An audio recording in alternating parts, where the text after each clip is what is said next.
Hello student, आज हम लोग क्लास 10th के जो हम लोग इतिहास के अंतर्गत अध्याय 2 भारत में राष्ट्रवाद का अध्ययन कर रहे थे। इसके अंतर्गत हम लोग दो क्लास हम लोग कर चुके हैं। पहले क्लास के अंतर्गत जो मानचित्र के अंतर्गत जो यूपी बोर्ड के द्वारा पूछा जाता है उस पर हम लोग चर्चा कर चुके हैं। उसके बाद हमने दूसरे एक महत्वपूर्ण जो क्वेश्चन मैक्सिमम टाइम पूछा गया है और पूछे जाने की संभावना भी है कि भारत में राष्ट्रवाद के उदय का क्या कारण है, इस पर हम लोगों ने डिस्कशन किया था। जहाँ पर लास्ट महात्मा गांधी तथा उनके सत्याग्रह की जो बात हो रहा था उसी से हम लोग आज लेसन को आगे बढ़ाते हैं। यानी कि हमने लास्ट टॉपिक बताया था कि महात्मा गांधी और उनका सत्याग्रह, महात्मा गांधी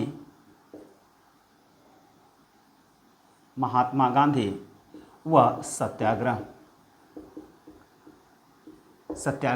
हमने वहाँ पर बताया था कि देखिए, भारत में राष्ट्रवाद का जो अध्ययन किया जाता है वह अध्ययन 2 चरणों में किया जाता है। तो भारत में राष्ट्रवाद है, भारत में राष्ट्रवाद,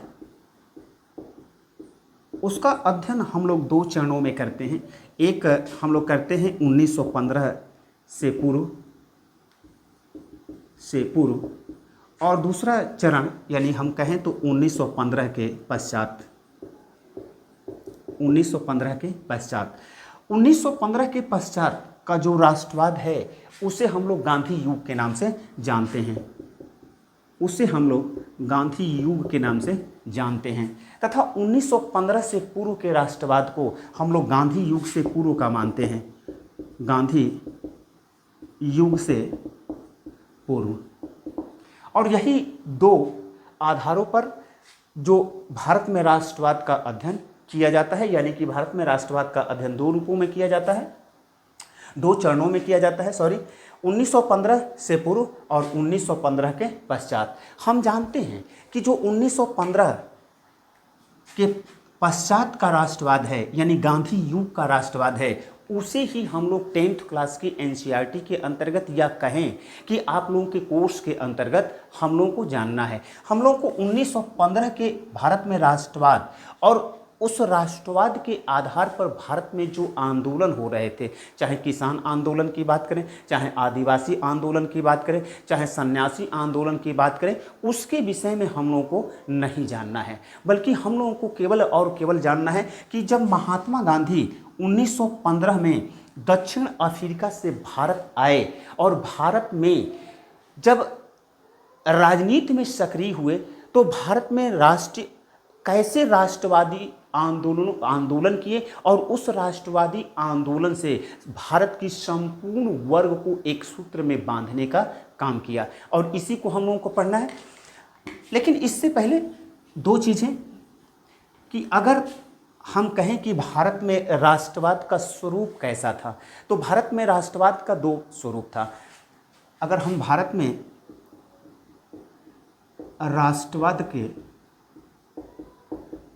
स्वरूप की बात करें तो भारत में राष्ट्रवाद का 2 स्वरूप दिखाई देता है। नंबर वन पाश्चात्य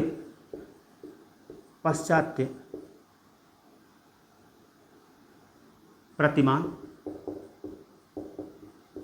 और दूसरा है भारतीय सांस्कृतिक एकता का प्रतिमान।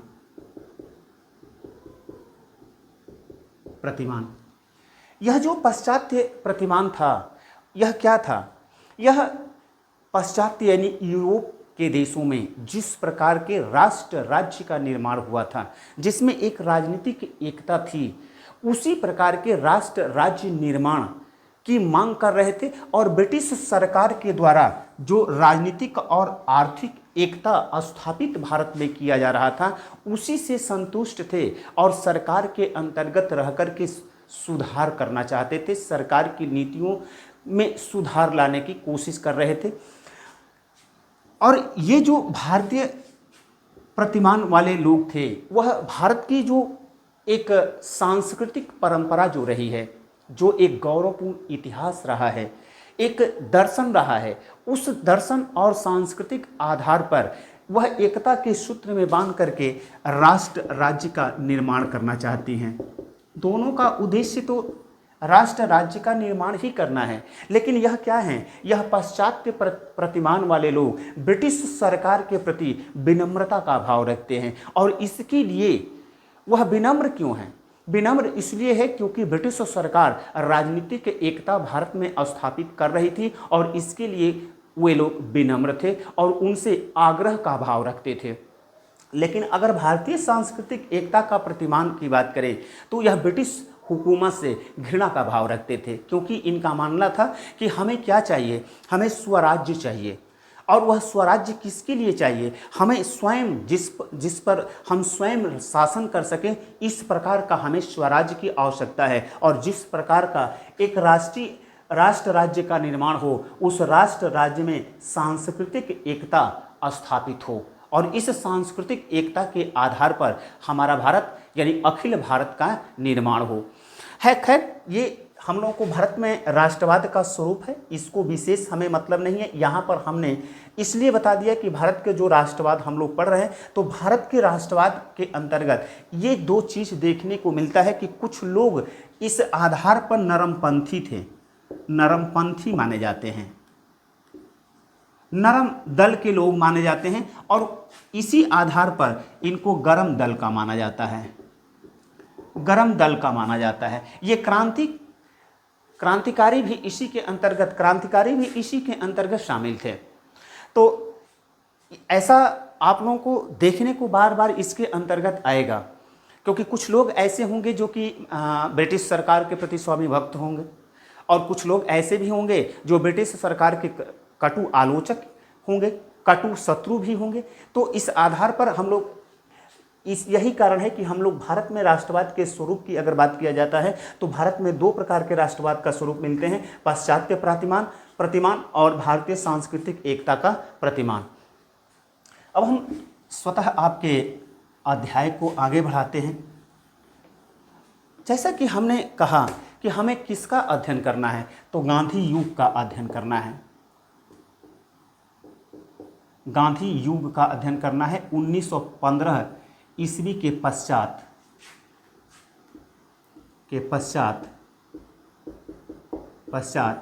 भारत में राष्ट्रवाद। हम जानते हैं कि 1915 से पूर्व महात्मा गांधी दक्षिण अफ्रीका में थे। दक्षिण अफ्रीका भी ब्रिटिश सरकार का एक उपनिवेश था। जिस प्रकार से भारत ब्रिटिश सरकार का गुलाम था, ठीक उसी प्रकार से दक्षिण अफ्रीका भी ब्रिटिश सरकार का गुलाम था। वहाँ पर एक विशेष प्रकार की समस्या थी, क्योंकि वहाँ पर नस्ल भेद यानी कि वहाँ पर रंग भेद की रीति जो ब्रिटिश सरकार थी, उसे वह रंग भेद की नीति को अपना ली थी। और यही कारण है कि आपकी किताब में भी शब्द इस्तेमाल किया होगा, नस्ल भेदी सरकार। तो जो ब्रिटिश सरकार थी रंग के आधार पर भेदभाव करती थी और इसीलिए उसे नस्ल भेदी सरकार के नाम से संबोधन किया गया। अपने दक्षिण अफ्रीका प्रवास के दौरान महात्मा गांधी नस्लभेदी सरकार से संघर्ष का जो रास्ता अपनाया, उसका नाम क्या दिया? सत्याग्रह। उसका नाम दिया सत्याग्रह। सत्याग्रह का अर्थ क्या है? यहाँ पर यह जानना आवश्यक है कि सत्याग्रह का मतलब क्या होता है, सत्याग्रह से महात्मा गांधी का क्या अभिप्राय था। तो देखिए, सत्याग्रह सत्य के लिए आग्रह, यानी सत्य के बल पर जो आग्रह किया जाता है उसे ही हम लोग सत्याग्रह के नाम से जानते हैं। महात्मा गांधी का मानना था कि जो सत्य है, तो सत्य के लिए हम यदि आग्रह करते हैं तो कितना भी दुष्ट से दुष्ट, कितना भी दमनकारी शत्रु क्यों न हो, अगर उसकी हृदय परिवर्तन हो जाए तो हमें वह सत्य को दमनकारी दुश्मन मान सकता है। और हमें क्या करना है, इस सत्याग्रह को करने के लिए यानी सत्य का आग्रह करने के लिए हमें हिंसा का सहारा नहीं लेना है। हमें क्या करना है, और अहिंसा अहिंसा को माध्यम बनाना है। यानी देखिए, इस बात को रूसो भी स्थापित करता है। रूसो भी कहता है कि मनुष्य प्राकृतिक रूप से स्वतंत्र पैदा होता है और वह स्वतंत्र रहता भी है, लेकिन उसे विकास करने के लिए समान अवसर की आवश्यकता होती है, समानता की आवश्यकता होती है। महात्मा गांधी भी क्या मानते हैं? गांधी भी यह मानते हैं कि प्रत्येक व्यक्ति को कुछ अधिकार होते हैं जो सत्य है और किसी के द्वारा इसे अस्वीकार नहीं किया जा सकता है। खुद जो ब्रिटिश सरकार, जो यूरोपीय कंपनी के माध्यम से भारत में व्यापार करने आई थी और भारत में राजनीतिक अस्थिरता का लाभ उठाते हुए, भारत की कमजोरियों का लाभ उठाते हुए भारत में ब्रिटिश सरकार की स्थापना किया था, वहाँ पर भी यानी उस यूरोप में भी इसी आधार पर यानी लोगों को स्वतंत्रता देने की बात कहा गया था। तो हम जो मांग रहे हैं, जो स्वराज्य की मांग कर रहे हैं, स्वराज्य की मांग कर रहे हैं, वह क्या है? सत्य है। और इस सत्य के लिए आग्रह हम बार बार दुश्मन से करेंगे, भले ही वह दुष्ट हो, भले ही वह दमनकारी हो, कितना भी खूंखार क्यों न हो। हमें क्या करना है? बार बार उससे सत्याग्रह करना है, जिससे उसका हृदय परिवर्तन हो और उसे हमें स्वराज्य की प्राप्ति हो, हमें कुछ अधिकार मिल सके। और इसके लिए उन्होंने आधार क्या बनाया? सत्य और अहिंसा को अस्त्र के रूप में प्रयोग किया। अब इस सत्याग्रह का प्रयोग जो महात्मा गांधी 1915 से पूर्व दक्षिण अफ्रीका में किए थे, दक्षिण अफ्रीका में नस्लभेदी सरकार के विरुद्ध किए थे। नस्लभेदी सरकार, हमने अभी बताया ना कि नस्लभेदी सरकार का मतलब ही था ब्रिटिश सरकार, क्योंकि अभी हमने बताया कि दक्षिण अफ्रीका में भी ब्रिटेन का ही शासन था, यानी कि ब्रिटेन, दक्षिण अफ्रीका भी ब्रिटेन का एक उपनिवेश था। महात्मा गांधी जब भारत वापस आए तो भारत की राजनीतिक अस्थिरता को देखा, भारत की दुर्दशा को देखा, हर तरह बेगारी को देखा, यहाँ के लघु उद्योग को देखा जो चौपट हो चुके थे, हथकरघा उद्योग को देखा जो चौपट हो चुके थे। यहाँ पर सारी परिस्थितियाँ भारतीयों के विपरीत हो चुकी थी और यही कारण है कि वे भारत की राजनीति में सक्रिय हो गए। सक्रिय होने के बाद सत्याग्रह को ही आधार बनाया, यानी सत्य और अहिंसा के आधार पर सत्याग्रह करना प्रारंभ किया। महात्मा गांधी के द्वारा पहला अगर सत्याग्रह की बात किया जाए तो पहला सत्याग्रह 1917 में, इसको हम मानचित्र के अंतर्गत सारी चीज़ों को देख चुके हैं। यहाँ पर एक रिवीजन के तौर पर कुछ चीज़ें, कुछ फैक्ट्स हम बताने का प्रयास करते हैं। अगर चंपारण की बात करें तो 1917 चंपारण बिहार राज्य में जो अवस्थित है, यहाँ पर किसान जो नील की खेती करने वाले किसान थे, वहाँ पर नील की खेती करने वाले किसान आंदोलनरत थे, क्योंकि वह नील की खेती करना नहीं चाहते थे। राजकुमार शुक्ला के द्वारा जब आमंत्रित किया गया महात्मा गांधी को, तो महात्मा गांधी चंपारण में आए और चंपारण के किसानों को आंदोलन करने के लिए प्रेरित किया। महात्मा गांधी के आंदोलन की प्रेरणा स्वरूप चंपारण के किसान आंदोलन किए और चंपारण में जो तिनकठिया प्रथा लागू थी उसे समाप्त कर दिया गया। यानी यह एक किसान आंदोलन था और महात्मा गांधी का पहला प्रयोग, सत्याग्रह का पहला प्रयोग चंपारण में ही किया गया था और वह सफल रहा। अगर हम दूसरे की बात करें, अहमदाबाद सूती मिल मजदूर आंदोलन की बात करें, सूती मिल मजदूर आंदोलन की बात करें 1918,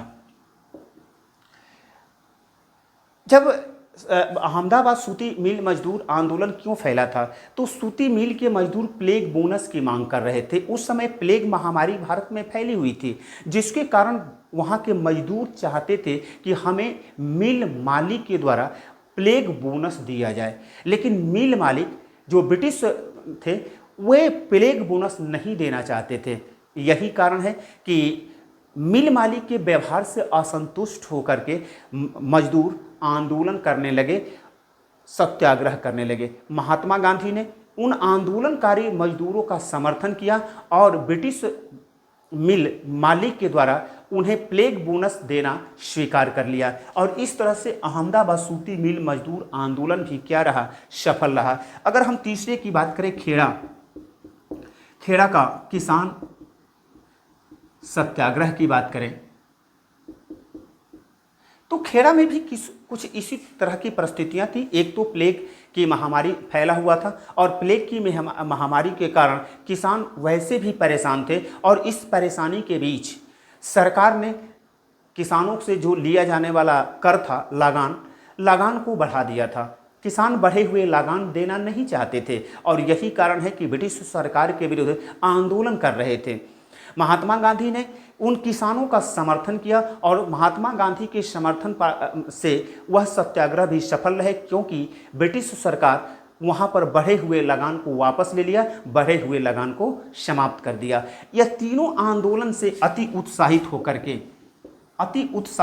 के क्योंकि चंपारण भी सफल रहा, अहमदाबाद सूती मिल मजदूर आंदोलन भी सफल रहा और खेड़ा का किसान सत्याग्रह भी सफल रहा। इन तीनों आंदोलनों से सफल होकर के महात्मा गांधी एक भारत में बड़ा आंदोलन करना चाहते थे, क्योंकि यह क्षेत्रीय स्तर पर किया गया आंदोलन था। ये देखिए चंपारण में किया गया, जो बिहार राज्य में एक अवस्थित है। अगर हम कहें अहमदाबाद में किया गया तो यह भी गुजरात राज्य में एक अवस्थित है। अगर हम खेड़ा की बात करें, यह भी गुजरात राज्य में अवस्थित है। इन छोटे छोटे आंदोलनों से अखिल भारतीय राष्ट्र का भी विचार सर्वोपरि नहीं हो सकता है और जब तक से कि पूरे भारत के लोग एक अखिल भारतीय राष्ट्र के निर्माण की भावना में जब तक से नहीं बंधेंगे, तब तक से अखिल भारतीय की स्थापना नहीं हो सकता है। यही कारण है कि महात्मा गांधी इससे भी बड़े आंदोलन करना चाहते थे। लेकिन परिस्थितियां कब क्रिएट होती हैं? परिस्थितियां क्रिएट होती हैं रौलट एक्ट के विरुद्ध। रौलट एक्ट देखा जाता है कि 1920 आते या कहें कि इन आंदोलनों के बाद यह देखा गया कि भारत में राष्ट्रवादी आंदोलन बढ़ रहे थे। यानी कह सकते हैं कि 20वीं सदी के प्रारंभ में राष्ट्रवादी आंदोलन भारत में तीव्र हो रहा था। महात्मा गांधी का भी भारतीय राजनीति में प्रवेश हो चुका था और वह सत्याग्रह के माध्यम से लोगों को जागरूक कर रहे थे, सत्याग्रह करने के लिए प्रेरित कर रहे थे। इससे ब्रिटिश सरकार परेशान हो गई थी और इस परेशानी से निबटने के लिए उसने ये रौलट उनका नाम ही था, न्यायाधीश रौलट की अध्यक्षता में एक कमेटी गठित किया। इस कमेटी गठित करने का उद्देश्य क्या था? तो भारत में बढ़ रहे राष्ट्रवादी आंदोलनों को रोकने के लिए सुझाव प्रस्तुत करना। रौलट महोदय ने क्या किया कि 1919 में एक कानून का निर्माण किया, जिसके अंतर्गत यह प्रावधान किया गया था कि किसी भी व्यक्ति को बिना FIR दर्ज किए तथा बिना किसी सूचना का गिरफ्तार किया जा सकता है और उस पर गुप्त तरीके से मुकदमा चलाकर उसे जेल भेजा जा सकता है। यह बहुत बड़ा हथियार था ब्रिटिश सरकार के पास, क्योंकि वह किसी भी व्यक्ति को संदेह के आधार पर गिरफ्तार कर सकती है और गिरफ्तार करके उस पर मुकदमा चला सकती है और मुकदमा चलाकर उसे जेल में बंद कर सकती है। भारत में इस एक्ट का विरोध होना प्रारंभ हुआ और इसको रौलट एक्ट कहा गया। भारत में इस रौलट एक्ट को काला कानून कह करके संबोधित किया गया और पूरे भारत में इसके विरोध होना प्रारंभ हो गया। यद्यपि 20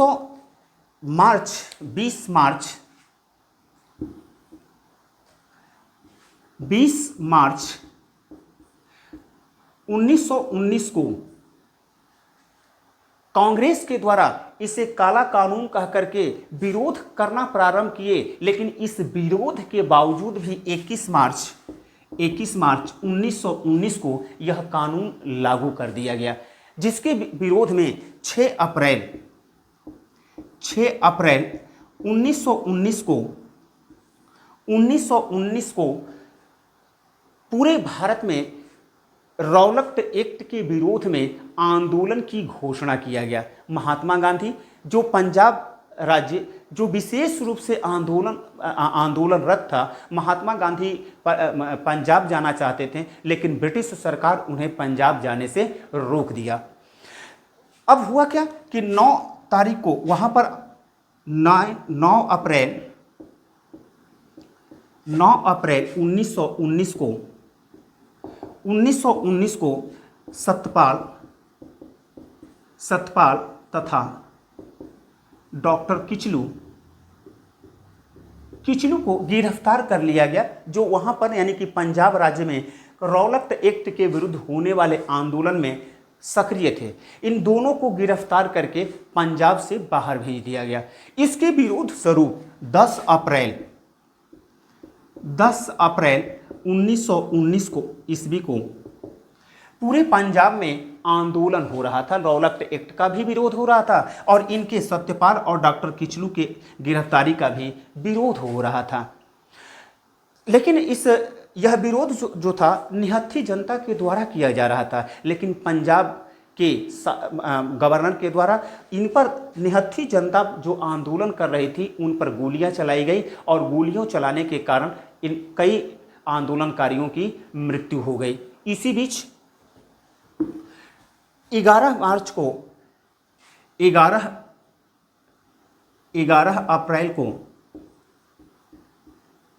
अप्रैल 1919 को ब्रिगेडियर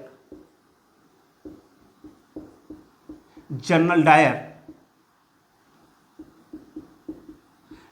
डायर को पंजाब में जो उपद्रव फैला हुआ था उस उपद्रव को नियंत्रित करने के लिए जिम्मेदारी सौंपा गया।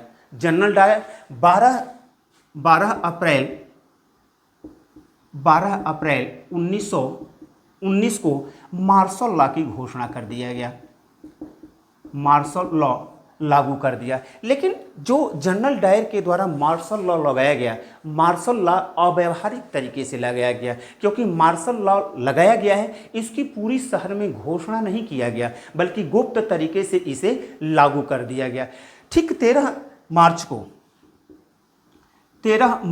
को बैसाखी का पर्व था और वहाँ पर जो आंदोलनकारी थे उनको यह बात की जानकारी नहीं थी कि पंजाब राज्य में मार्शल लॉ लगाया जा चुका है। अमृतसर शहर के करीब जलियांवाला बाग में बैसाखी पर्व के मेले का आयोजन हो रहा था। इस बात की जानकारी जब जनरल डायर को हुआ तो जनरल डायर बख्तरबंद गाड़ी और सैनिकों के साथ पूरी जलियांवाले बाग को घेर लिया।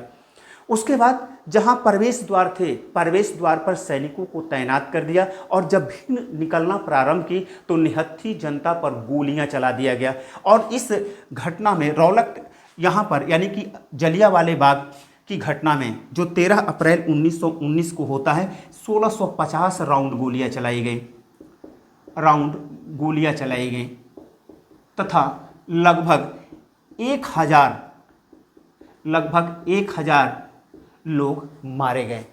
इस घटना के विरोध के परिणाम स्वरूप पूरे भारत में आंदोलन तीव्र होने लगा। लेकिन अचानक ही इसी बीच पूरे भारत में जब आंदोलन हो रहा था लेकिन अहिंसा हो रही थी, और यही कारण है कि महात्मा गांधी अहिंसा को देखते हुए इस रौलट एक्ट के विरुद्ध, इस काला कानून के विरुद्ध जो भारत में आंदोलन हो रहा था उस आंदोलन को वापस ले लिया। हालांकि महात्मा गांधी का दृष्टिकोण ये था, कुछ लोग तो उनकी आलोचना करते हैं कि महात्मा गांधी ने बहुत ही गलत काम किया क्योंकि उन्हें वह आंदोलन को वापस नहीं लेना चाहिए था। लेकिन महात्मा गांधी का मानना था क्योंकि उनका अस्त्र क्या था, वे जो सत्याग्रह कर रहे थे वह किसके आधार पर कर रहे थे, सत्य व अहिंसा के आधार पर कर रहे थे। और महात्मा गांधी ने यह आंदोलन वापस लेने के लिए तर्क यह दिया कि चूंकि सत्याग्रही लक्ष्य विहीन हो चुके हैं, उन्हें और शिक्षा की आवश्यकता है, क्योंकि वह क्या हो चुके हैं, हिंसक हो चुके हैं। और जबकि हमारा उद्देश्य क्या है, सत्याग्रह, और अहिंसा के आधार पर हमें सत्याग्रह करना है। लेकिन ये जो सत्याग्रही हैं वह हिंसक हो गए हैं और यही कारण है कि यह आंदोलन को वापस लिया जाता है। यह आंदोलन वापस तो हो गया और इसके परिणाम स्वरूप कोई विशेष परिस्थितियां भी भारत में निर्मित नहीं हुई, लेकिन एक चीज है कि पूरे भारत में इस आंदोलन को देखा गया। लेकिन पूरे भारत में आंदोलन तो हो रहे थे, लेकिन यह शहरी वर्ग तक सीमित था, शहरी वर्ग तक सीमित था। अभी तक ग्रामीण क्षेत्रों में इस जो यह राष्ट्रवादी आंदोलन हो रहे थे उसका कोई प्रभाव नहीं देखा गया। ग्रामीण क्षेत्रों में, देहाती क्षेत्रों में इस राष्ट्रवादी आंदोलन का कोई प्रभाव नहीं देखा गया। यही कारण है कि महात्मा गांधी चाहते थे कि इससे भी बड़ा एक आंदोलन किया जाए, ताकि जिसमें सभी वर्ग, चाहे वह किसान वर्ग हो, चाहे ग्रामीण क्षेत्र के लोग हों, चाहे आदिवासी हों, चाहे बागानी मजदूर हों, चाहे मुस्लिम समुदाय हो, ये सभी वर्ग एक साथ होकर के इस राष्ट्रवादी आंदोलन में सम्मिलित हो, जिसके चलते भारत को स्वराज्य की प्राप्ति हो, उनको स्वतंत्रता की प्राप्ति हो। लेकिन भारत में देखा जा रहा था कि मुस्लिम वर्ग अभी तक भारत में चल रहे राष्ट्रवादी आंदोलनों से अपनी दूरी ही बना रखा था। यही कारण है कि मुस्लिम वर्ग भारत में जो राष्ट्रवादी आंदोलन हो रहे थे उसमें सक्रिय रूप से सहयोग नहीं देता था। महात्मा गांधी यह चाहते थे कि मुस्लिम वर्ग को साथ लेकर के चला जाए। उसी समय एक घटना घटित हुआ था 1914 में। हम जानते हैं कि 1914 ईस्वी से 1918 ईस्वी के बीच युद्ध हुआ था। एक पक्ष यानी इस प्रथम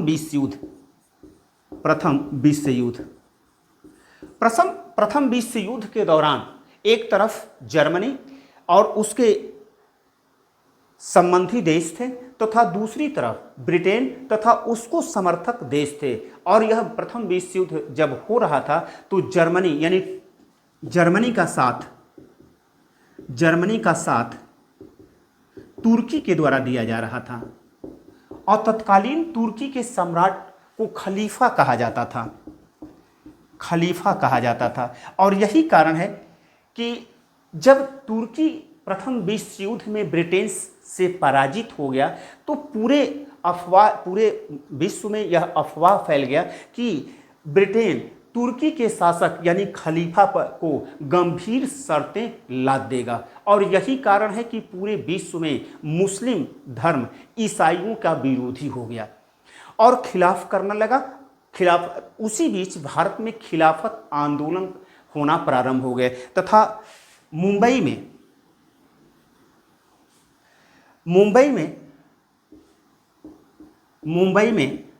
मोहम्मद अली तथा शौकत अली के द्वारा 1919 में खिलाफत कमेटी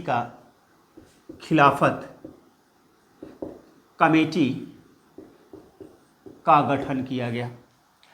महात्मा गांधी यह उचित अवसर समझते थे, क्योंकि यह मानते थे कि पूरे विश्व में मुस्लिम ईसाइयों का विरोधी हो चुके हैं और भारत में भी खिलाफत आंदोलन चल रहा है। यह सही वक्त है जब मुस्लिमों को साथ जोड़ना है, मुस्लिमों को भी राष्ट्रवादी आंदोलन में सम्मिलित करना है। तो हमें क्या करना होगा? खिलाफत आंदोलन में सहयोग करना होगा। और यही कारण है कि महात्मा गांधी ने खिलाफत आयोग के समर्थन में असहयोग आंदोलन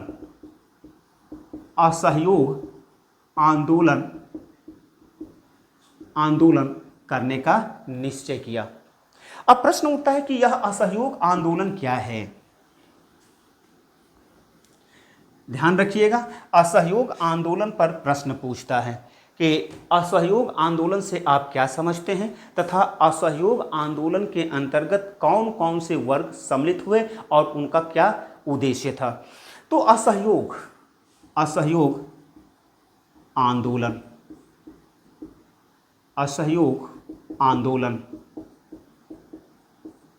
थोड़ा सा यह क्लास हो सकता है कि बड़ा हो, क्योंकि मैं चाहता हूं कि असहयोग आंदोलन आज समाप्त कर दें। असहयोग आंदोलन से संबंधित विचार महात्मा गांधी ने 1909 में लिखा गया हिंद स्वराज नामक पुस्तक में व्यक्त किया गया था। ध्यान रहे, यह इस साल का पूछा गया प्रश्न भी है, यानी कि 2024 के प्रश्न पत्र में पूछा गया है कि हिंद स्वराज किसकी रचना है। बहुविकल्पी के अंतर्गत पूछा गया है। तो हिंद स्वराज महात्मा गांधी की रचना है। कब लिखे हैं? तो 1909 ईस्वी में लिखे थे। इसके अंतर्गत असहयोग के अपने विचार को परिभाषित किया है। महात्मा गांधी का मानना है कि भारत में जो ब्रिटिश सरकार है वह किसके सहयोग से चल रही है? तो हम भारतीयों के सहयोग से चल रही है। अगर हम भारतीय ब्रिटिश सरकार को सहयोग नहीं करते हैं या सहयोग को वापस ले लेते हैं तो ब्रिटिश सरकार 1 वर्ष के अंतर्गत ही धराशायी हो जाएगी, समाप्त हो जाएगी। और यही कारण है कि वह महात्मा गांधी क्या करते हैं? असहयोग आंदोलन करने का निश्चय करते हैं। लेकिन असहयोग आंदोलन को किस रूप में लागू किया जाए, इसे कैसे आंदोलन का शक्ल दिया जाए, तो इसको आंदोलन को शक्ल देना प्रारंभ किया गया। और इसके अंतर्गत 2 प्रकार की कार्यशैली को रखा गया। नंबर 1 नकारात्मक क्रियाकलाप तथा सकारात्मक क्रियाकलाप। नकारात्मक क्रियाकलाप के अंतर्गत देखा गया कि जैसे कि पदवियों को जो ब्रिटिश सरकार के द्वारा जो भारतीयों को जो पदवियां दी गई थी उनको पदवियों को लौटाना था। जो सरकारी नौकरी करने वाले थे, चाहे सेना में शामिल थे, चाहे पुलिस में शामिल थे, चाहे अध्यापक थे, इन लोगों को अपनी क्या करना है? वो नौकरी को छोड़ना है। वकील अपना प्रैक्टिस करना छोड़ देगा, विद्यार्थी विद्यालय जाना छोड़ देगा, शिक्षक क्लास में पढ़ाना छोड़ देगा। और इस तरह से नकारात्मक क्रियाकलाप को अपनाने की बात किया गया। तथा दूसरा सकारात्मक क्रियाकलाप की बात करें तो जैसे स्वदेशी अपनाने की बात किया गया, शराब न पीने की बात किया गया, तथा इसी प्रकार से जो हमारा ये हाथ से बुने हुए कपड़े पहनने की बात को स्वीकार किया गया। यानी इस प्रकार से आंदोलन को एक रूप प्रदान करने की कोशिश किया गया। लेकिन कांग्रेस तथा भारत के लोग इस प्रकार के असहयोग आंदोलन नहीं करना चाहते थे। यही कारण है कि कांग्रेस के अंतर्गत इस बात का संशय था कि असहयोग आंदोलन जब पूरे देश में फैलेगा तो इसमें हिंसा भड़क सकती है। लेकिन आपसी खींचतान के बीच सितंबर 1920 के कोलकाता में एक विशेष अधिवेशन का आयोजन किया गया। कोलकाता में कांग्रेस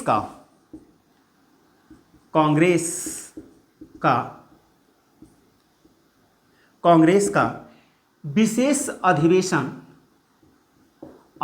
को आयोजित किया गया तथा असहयोग आंदोलन के प्रस्ताव को रखा गया तथा उसे अनुमोदित कर दिया गया। लेकिन इस बीच कांग्रेस भी सशंकित थी कि असहयोग के विचार को कैसे लागू किया जाए और असहयोग को आंदोलन का शक्ल कैसे दिया जाए। और उसे डर भी था कि अगर असहयोग आंदोलन पूरे भारत में किया जाता है तो उसमें हिंसा हो सकती है। लेकिन इस खींचतान के बीच दिसंबर 1920 में नागपुर में कांग्रेस का 35वां अधिवेशन होता है। यह पूर्णकालिक अधिवेशन है और जो असहयोग का विचार था, असहयोग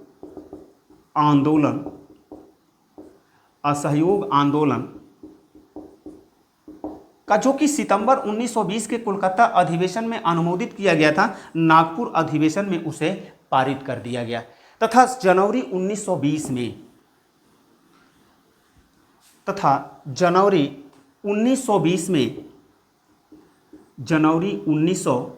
में आंदोलन प्रारंभ हो गया। यह अखिल भारतीय आंदोलन साबित हुआ। इसमें सभी वर्ग लगभग इसमें शामिल हुए, लेकिन सभी लोग इस असहयोग आंदोलन, यह स्वराज्य प्राप्ति के लिए जो असहयोग आंदोलन हो रहा था, वे अपने अपने तरीके से असहयोग और स्वराज्य का अर्थ निकाले। अगर हम बात करें शहरी क्षेत्र, यानी कि क्या यह असहयोग आंदोलन का क्या प्रभाव हुआ, या ये हम कहें कि ये आपसे प्रश्न पूछता है कि असहयोग आंदोलन को शहरी वर्ग के लोग किस रूप में देखें। किसान देहात में ग्रामीण क्षेत्र के लोग इस असहयोग आंदोलन को किस रूप में स्वीकार किए, या आदिवासी समुदाय इस असहयोग आंदोलन को किस रूप में स्वीकार किए, या हम कहें कि बागान के जो मजदूर थे इस असहयोग और स्वराज्य के विचार को किस रूप में लिया। क्योंकि भारत में जो अखिल भारतीय जो राष्ट्रवादी यह आंदोलन शुरू किया गया, उसमें सभी लोग का एक ही दृष्टिकोण नहीं था, बल्कि उनका दृष्टिकोण अपने अपने अनुसार भिन्न भिन्न था। अगर हम शहरी क्षेत्र की बात करें, शहरी क्षेत्र की बात करें तो यह असहयोग आंदोलन शहरों में जब फैला तो विद्यार्थी क्लास जाना छोड़ दिए, शिक्षक पढ़ाना छोड़ दिए, वकील क्या किया कि वह भी अदालत जाना छोड़ दिया। पूरे शहरों में ये विदेशी कपड़ों की होली जलाया गया, स्वदेशी अपनाओं का नारा चलाया गया तथा शराब की दुकानों पर पिकेटिंग की गई। इस प्रकार से वहाँ पर शहरी क्षेत्रों में आंदोलन प्रारंभ हो गया। लेकिन यह आंदोलन काफ़ी समयों तक जारी नहीं रहा, क्योंकि देखिए विकल्प का होना जरूरी होता है। अगर हम याद होगा आपको, आप कक्षा 8 के अंतर्गत 1857 की क्रांति पढ़े हैं। 1857 की जो क्रांति है वह असफल हो गया। असफल होने का कारण क्या था? हमारे अंदर पूरी जोश थी, हमारे अंदर लड़ने की क्षमता थी, साहस था, हमारी उद्देश्य एक थे। क्योंकि हमें क्या चाहिए था? ब्रिटिश हुकूमत से, या कहें कि उस समय तो ईस्ट इंडिया कंपनी थी, ईस्ट इंडिया कंपनी से मुक्ति चाहिए थी। लेकिन हमारे पास कार्य योजना का अभाव था कि इस ईस्ट इंडिया कंपनी को हटाने के बाद किस प्रकार की शासन व्यवस्था स्थापित की जाएगी। अगर हम यूरोप की ओर ले चलें, अगर हम उसका उदाहरण बात करें, क्योंकि यूरोप में हम राष्ट्रवाद पढ़ा चुके हैं, अगर यूरोप में राष्ट्रवाद की बात करें तो वहाँ पर जो मध्यवर्गीय थे, उनकी जो उदारवादी विचारधारा थी, उनके पास राजतंत्र के स्थान पर किस प्रकार के सरकार का निर्माण होगा, उसके लिए एक विस्तृत और सुसंगठित सुव्यवस्थित योजना थी। लेकिन अगर हम बात करें तो असहयोग आंदोलन तो फैल गया था, लेकिन असहयोग आंदोलन फैला, लेकिन इसके अंतर्गत राष्ट्रवादी नेता वैकल्पिक व्यवस्था देने में असमर्थ रहे। क्योंकि यह बात तो किया गया कि जो विद्यार्थी हैं वह विद्यालय छोड़ेंगे तो हम लोग क्या करेंगे? स्कूल की स्थापना करेंगे। लेकिन इस प्रकार की स्थापना नहीं हो सका। यही नहीं, जो स्वदेशी अपनाने की जो बात किया गया, तो भारत की जो ग्रामीण जनता थी वह स्वदेशी को काफ़ी समय तक नहीं अपना सकती थी। क्योंकि स्वदेशी अपनाने का मतलब था कि खादी के कपड़े को अपनाना, और खादी के कपड़े न केवल महंगे होते थे बल्कि उनका रख रखाव भी महंगा था। और यही कारण है कि भारत की जनता बहुत दिनों तक स्वदेशी अपना करके नहीं चल सकती थी। उसे मैनचेस्टर निर्मित, यानी लंदन को मैनचेस्टर कहा जाता था, अगर अहमदाबाद को भी मैनचेस्टर कहा जाता है, लेकिन भारत का मैनचेस्टर कहा जाता है। और वहाँ पर जो मैनचेस्टर निर्मित जो कपड़े भारत में आते थे, जो कि कंपनियों के द्वारा निर्मित होते थे, वह सस्ते होते थे। और यही कारण है कि शहरों में यह असहयोग आंदोलन धीरे धीरे क्या हो गया? ठंडा हो गया, या कह सकते हैं समाप्त हो गया। अगर हम कहें कि देहाती क्षेत्रों में इस असहयोग आंदोलन को किस रूप में लिया गया, या ग्रामीण क्षेत्रों में इस असहयोग आंदोलन को किस रूप में लिया गया, तो देखिए ग्रामीण क्षेत्रों में इसका परिभाषा ही बदल गया। अगर इसके उदाहरण के रूप में लिया जाए तो अवध प्रांत में किसान आंदोलन का नेतृत्व बाबा रामचंद्र कर रहे थे। बाबा रामचंद्र क्या थे? एक गिरमिटिया मजदूर थे, जो फिजी में एक गिरमिटिया मजदूर के रूप में काम कर चुके थे। अब वहाँ पर काम करने के बाद ये जब भारत में आए तो वे किसके विरुद्ध आंदोलन कर रहे थे? जब असहयोग आंदोलन प्रारंभ हुआ तो असहयोग आंदोलन के दौरान ये भारत के जो जमींदार थे, जमींदार थे और तालुकदार थे, तालुकदार थे, उनके विरुद्ध अवध प्रांत में आंदोलन होना चालू हो गया। कारण था क्योंकि जमींदार क्या था, जमींदार हर साल लगान में वृद्धि कर देता था, लगान में वृद्धि कर देता था, और किसान जिसको प्राकृतिक मार्ग की वजह से अगर पैदा भी नहीं होता था, उसे लगान जबरदस्ती वसूल किया जाता था। यही नहीं, किसानों को जो पट्टे की भूमि दी जाती थी, तो इस साल पट्टा है, अगले साल वह पट्टा रहेगा या नहीं रहेगा, इसकी कोई गारंटी नहीं होती थी, क्योंकि पट्टेदार को पट्टा अस्थायी रूप से नहीं दिया जाता था। क्योंकि अगर अस्थायी रूप से पट्टा दे दिया जाएगा तो क्या हो जाएगा, वह जमीन का मालिक हो जाएगा। और यही कारण है कि जो किसान थे, वह किसान किसके विरुद्ध नाराज थे, हो क्या रहा है, असहयोग आंदोलन हो रहा है। लेकिन यहाँ पर देखिए कि ग्रामीण क्षेत्रों में यह किसान जो आंदोलन है, वह किसान आंदोलन कैसे असहयोग आंदोलन से डाइवर्ट हो जाता है। डाइवर्ट इस रूप में होता है कि यह जमींदारों और तालुकदार के विरुद्ध आंदोलन करना प्रारंभ कर देते हैं। क्योंकि उनकी मुख्य समस्या क्या है, तो मुख्य समस्या है लगान। उनकी मुख्य समस्या क्या है, तो उनकी मुख्य समस्या है जो पट्टे वाली भूमि है, क्योंकि वह भूमिहीन किसान है और उनको पट्टे भी अस्थायी रूप से नहीं दिया जा रहा है, वह जमीन के मालिक नहीं है। और यही कारण है कि ये लोग क्या करते हैं, जमींदार और तालुकदार के विरुद्ध आंदोलन करना प्रारंभ कर देते हैं। और इस तरह से जमींदारों को सामाजिक व्यवस्था से बाधित करने का प्रयास करते हैं, नाई धोबी की सुविधा से वंचित करने का प्रयास करते हैं, जमींदारों तथा तालुकदारों के गोदामों पर आक्रमण करते हैं, इनके विरुद्ध हिंसक आंदोलन प्रारंभ कर देते हैं। तो यहाँ पर हम लोगों को देखने को मिलता है कि ग्रामीण क्षेत्रों में कि जो आंदोलन में शामिल तो हुए, असहयोग आंदोलन में शामिल तो हुए, लेकिन उनका उद्देश्य क्या हो गया, उनका उद्देश्य असहयोग ना होकर के उनका उद्देश्य परिवर्तित हो चुका था। अगर हम कहें बागान के मालिकों की बात करें, तीसरा उदाहरण उठाते हैं, बागान मजदूरों की उठाते हैं, बागान मजदूरों की उठाते हैं। बागान मजदूर, जब महात्मा गांधी ने असहयोग आंदोलन प्रारंभ किया तो बागान मजदूर स्वराज्य की घोषणा का मतलब समझ लिए कि उन्हें इस बागान से मुक्ति मिल गई है। क्योंकि उस बागान में रहने वाले जो लोग थे वह 1859 के इनलैंड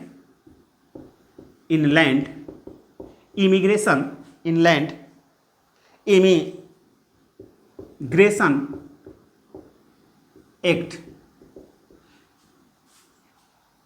ब्रिटिश सरकार ने बागानों में मजदूरों के लिए एक कानून का निर्माण किया गया था, जिसको 1859 का इनलैंड इमिग्रेशन एक्ट के नाम से जाना जाता था। इस एक्ट के अंतर्गत यह व्यवस्था किया गया था कि बागान के जो मजदूर हैं, बागान में काम करने वाले मजदूर हैं, वह अपने मन से वह अपने घर नहीं जा सकते हैं, अपने घर से संपर्क नहीं रख सकते हैं। जब महात्मा गांधी के द्वारा असहयोग आंदोलन चलाया गया तो ये मजदूर यह सोच लिए कि अब हमें, महात्मा गांधी ने जो स्वराज्य की घोषणा किया है उसके अनुसार हमें अब घर जाने की छूट प्राप्त हो गया है। महात्मा गांधी ने जो स्वराज्य की घोषणा किया है, हमें भी क्या मिलेगा, अब जमीन हमको भी मिलेगा। और यही कारण है कि बागानों से विद्रोह करके घर भगे। लेकिन इधर रेलवे की हड़ताल थी, स्टीमरों की हड़ताल थी। यह खास तौर से एक उदाहरण के तौर पर आसाम के बागान मालिकों की बात हो रहा है, आसाम के बागान मजदूरों की बात हो रहा है।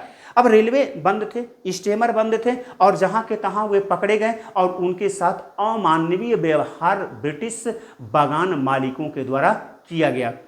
तो इस प्रकार से अगर हम कहें तो बागान मजदूर भी असहयोग का जो विचार है, असहयोग आंदोलन की अगर बात करें, असहयोग आंदोलन की बात करें तो वह भी क्या हो चुके थे, उसकी दिशा भटक चुकी थी। अगर इसी तरह से हम आदिवासी समुदाय की बात करें तो आदिवासी समुदाय के आंदोलन को देखने के लिए हमें आंध्र प्रदेश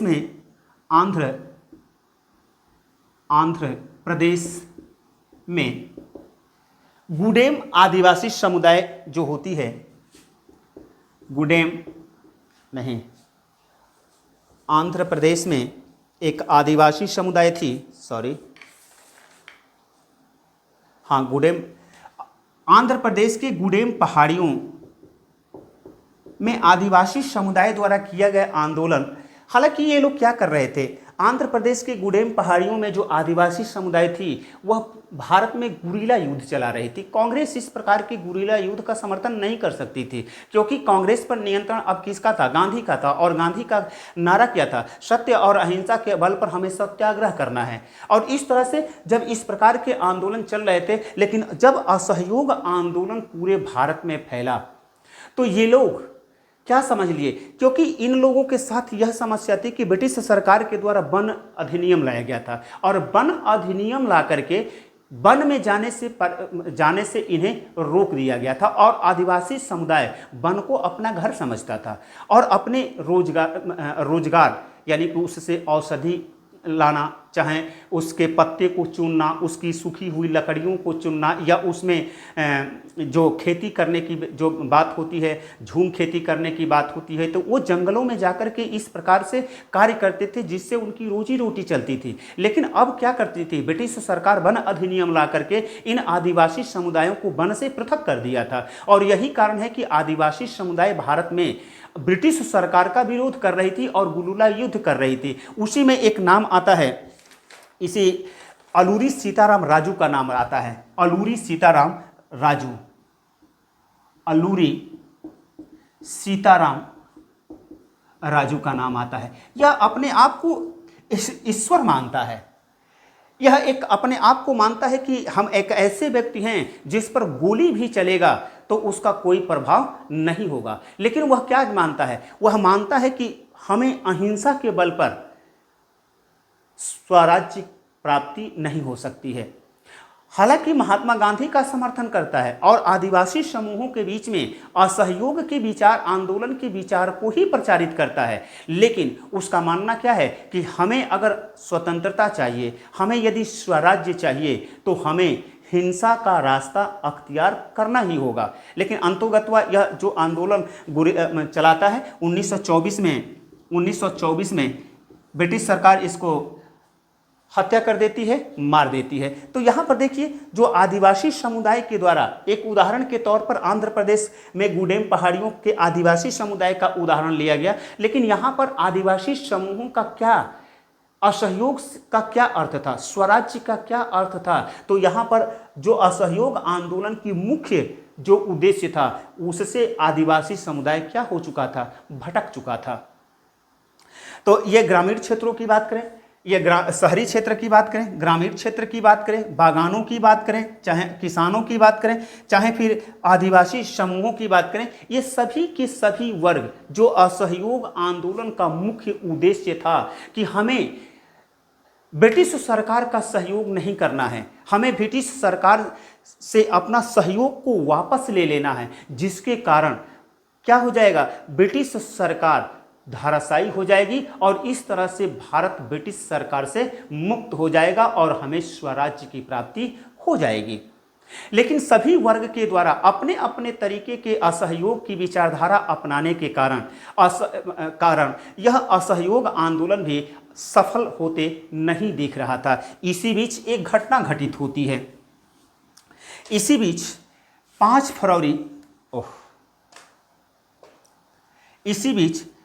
फरवरी 1922 ईस्वी को एक घटना घटित होती है। यह घटना उत्तर प्रदेश के गोरखपुर जिले में घटित होती है। वहाँ पर आंदोलनकारी जो असहयोग आंदोलन चल रहा था, उसमें असहयोग आंदोलन के आंदोलनकारी चौरी चौरा नामक स्थान से गुजर रहे थे, तभी पुलिस पार्टी के द्वारा उन पर गोलियां चलाई गई और गोलियां चलाने के कारण जो अहिंसक सत्याग्रही थे वह हिंसा करने पर उतारू हो गए और वह क्या हो गए, वह पुलिस का विरोध करने लगे तथा सरकारी कार्यालयों पर आक्रमण करना प्रारंभ कर दिए, जिसके कारण वहीं नज़दीक पर अवस्थित एक थाने में पुलिस कर्मी जाकर के छुप गए थे ताकि इन आंदोलनकारियों से बचा जा सके। लेकिन आंदोलनकारियों ने उस थाने में आग लगा दिया, जिससे उसमें छुपे हुए पुलिस अधिकारी मारे गए या उनकी मृत्यु हो गई। इस घटना से महात्मा गांधी अत्यंत ही दुखी हुए और दुखी होकर के असहयोग आंदोलन को क्या किए, वापस ले लिए। एक बार पुनः महात्मा गांधी जब असहयोग आंदोलन अपने पीक पर था तो क्या करते हैं, वापस ले लेते हैं। क्यों वापस ले लेते हैं? क्योंकि उनका मानना है कि अभी भी सत्याग्रहियों को शिक्षा की आवश्यकता है, अभी भी क्या है, इस सत्याग्रह में हिंसा का भाव है। और महात्मा गांधी सत्याग्रह करना चाहते थे, लेकिन किसके माध्यम से करना चाहते थे? सत्य और अहिंसा के माध्यम से करना चाहते थे। हालांकि असहयोग आंदोलन असफल रहा। असहयोग आंदोलन के द्वारा हमें स्वराज्य की प्राप्ति नहीं होती है, लेकिन चाहे आदिवासी हो, चाहे ग्रामीण क्षेत्र के किसान हों, चाहे बागान के मजदूर हों, जब भी ये लोग महात्मा गांधी का नारा लगाते हुए, महात्मा गांधी के असहयोग आंदोलन को समर्थन करते हुए जहां पर भी आंदोलन किए, उनके अंतर्गत एक भाव था, और वह भाव था अखिल भारत का भाव था, अखिल भारतीय राष्ट्र का भाव था। यानी अब चाहे आदिवासी अगर समुदायों की बात किया जाए, जो अभी हमने उदाहरण उठाया कि आंध्र प्रदेश में गुडेम पहाड़ियों की आदिवासी समुदाय के अंतर्गत अलूरी सीताराम राजू की ही बात करें, तो भले ही उसका असहयोग का जो उसका मुख्य उद्देश्य था, उससे पृथक उद्देश्य को तो अपनाया, लेकिन यहाँ पर उसकी मांग क्षेत्रीय ना होकर के एक अखिल भारतीय मांग थी। अगर हम आसाम के बागान मजदूरों की बात करें, वह भी महात्मा गांधी के नाम पर ही आंदोलन कर रहे थे। भले ही स्वराज्य का अर्थ अलग तरीके से समझे, भले ही असहयोग का विचार वे विभिन्न अलग तरीके से सोच लिए, लेकिन उनका भी मांग क्या था? एक अखिल भारतीय राष्ट्र की मांग थी। भले ही यह असहयोग आंदोलन असफल हो गया, लेकिन महात्मा गांधी के द्वारा इस आंदोलन के माध्यम से भारत के संपूर्ण वर्गों को एक साथ एक राष्ट्र की विचारधारा में संजोने में कामयाब रहे। और इसके आगे नेक्स्ट है।